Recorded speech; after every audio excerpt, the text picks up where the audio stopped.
કેનેડામાં આવ્યા પછી મને એક બહુ મોટી શાંતિ થઈ ગઈ રસોડામાં, અને એ છે આ દૂધ.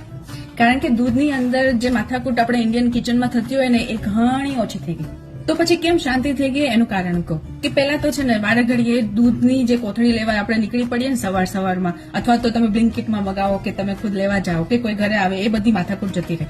તમે જ્યારે પણ વીકેન્ડમાં ગ્રોસરી કરવા જાઓ ત્યારે તમે આ દૂધ લઈ આવો, અને પછી એ લાંબો સમય સુધી ચાલે. એની લોન્જિટિવિટી સારી હોય છે કારણ કે પ્રેસ્યુરાઇઝ પણ છે અને હોમોજનાઇઝ પણ છે. એટલે તમારે વારે ઘડીએ દૂધ લાવવાની એક તો માથાકૂટ તમારી જતી રહે.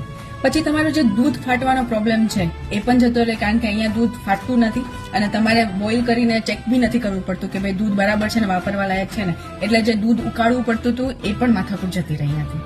પછી છે ને આપણે દૂધની મલાઈ ભેગી થાય બરાબર ઇન્ડિયાની અંદર. અહીંયા દૂધને ગરમ કરવાથી મલાઈ બનતી નથી કારણ કે આ હોમોજનાઇઝ દૂધ આવે અહીંયા, એટલે એનું જે પ્રોટીન કે ફેટ હોય ને એ ઓલરેડી બ્રોકન હોય, એટલે એ અંદર ઇન્વોલ્વ હોય, એટલે તમારે એ મલાઈ બનતી જ નથી. એટલે મલાઈ બને નહીં એટલે ઘી બનાવવાનો વારો ન આવે. પણ હા, ઘરે ઘી બનાવવું હોય તો એક રસ્તો છે, એ હું તમને પછી કહીશ. હવે તમે જયારે દૂધ લેવા જાઓ ને ત્યારે હાઈએસ્ટ જે દૂધ મળે છે ને એનું ફેટ છે 3.25 ની અરાઉન્ડ, બરાબર.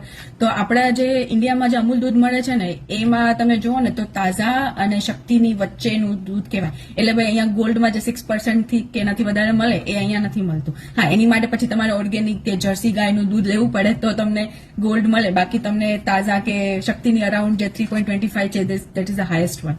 હવે તમે અહીંયા જયારે દહીં બનાવવું હોય તમારે, બરાબર, તો દહીં છે ને એ ઇન્ડિયા જેવું થીક નથી બનતું, પતલું બને છે.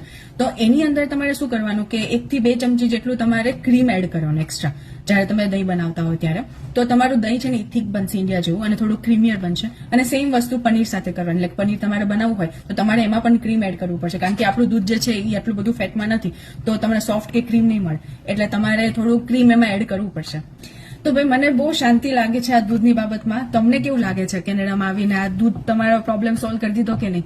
તો મને જણાવજો. અને હા, તમે ઇન્ડિયામાંથી જોતા હો આ રીલને તો મને કહો કે તમારી પાસે આવો ઓપ્શન હોય તો તમને ગમે કે ના ગમે, પ્લીઝ કમેન્ટ કરજો.